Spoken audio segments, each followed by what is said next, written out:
Assalamualaikum warahmatullahi wabarakatuh. Selamat pagi, Mbak. Pagi Ibu.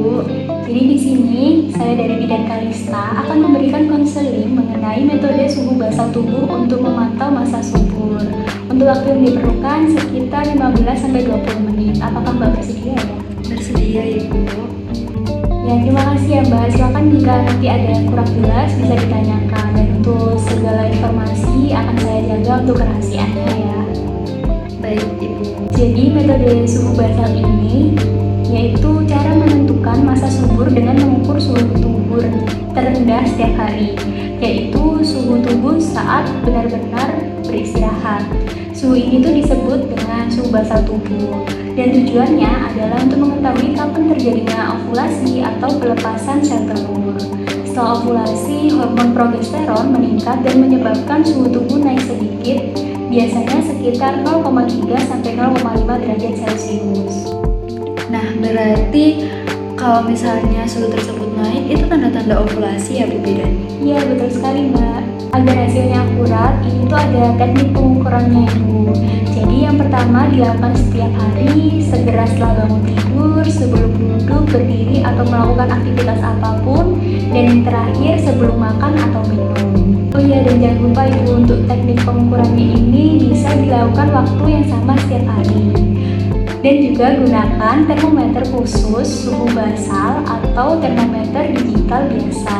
Suhu ini dapat diukur melalui mulut, vagina, ataupun anus, tetapi harus konsisten di tempat yang sama setiap harinya. Dan hasilnya nanti jangan lupa untuk dicatat dalam grafik ya Ibu.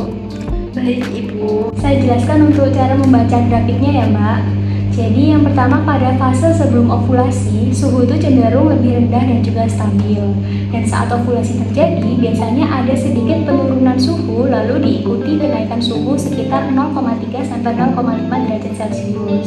Dan setelah ovulasi, suhu akan tetap lebih tinggi selama 3 hari ataupun lebih. Jika suhu ini meningkat dan bertahan minimal 3 hari, berarti ovulasi itu sudah terjadi.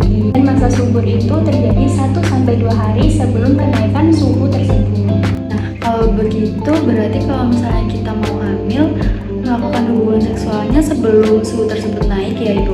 Iya Mbak, betul sekali. Karena sel telur hanya bertahan sekitar 12 sampai 24 jam setelah ovulasi.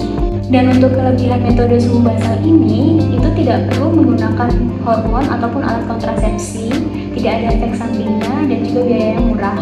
Dan kelebihannya itu membantu mengenali pola siklus menstruasi. Dan keterbatasan metode suhu basal ini tuh membutuhkan kedisiplinan yang tinggi Mbak, dan harus dilakukan setiap hari.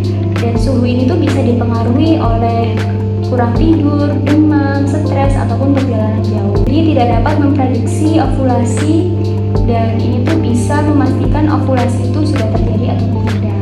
Jadi metode ini itu memastikan ya Ibu, bukan memprediksi. Betul sekali Mbak, biasanya lebih efektif jika dikombinasikan dengan metode lain seperti pengamatan leader cervix. Apakah ada yang ditanyakan lagi dari Mbaknya? Ada Ibu. Nah, kalau misalnya pada saat saya bangunnya itu jam yang nggak sama, itu gimana ya Ibu cara memeriksa suhu basalnya? Jadi untuk Mbaknya itu usahakan perbedaannya tidak lebih dari 1 jam.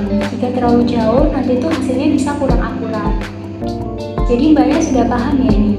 Sudah ya Bu. Boleh Mbak jelaskan kembali kapan pengukuran suhu ini itu dilakukan? Nah, biasanya Segera setelah bangun. pengukuran. Nah, pengukuran suhu basal ini itu dilakukan setelah bangun tidur sebelum melakukan aktivitas Ibu.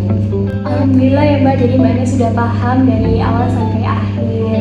Dan di sini saya sarankan Mbak untuk mulai mencatat suhu setiap harinya setelah menstruasi selesai. Jika ada kesulitan membaca grafik, nanti bisa datang kembali pada saya. Baik Ibu. Ya, terima kasih ya Mbak atas waktunya.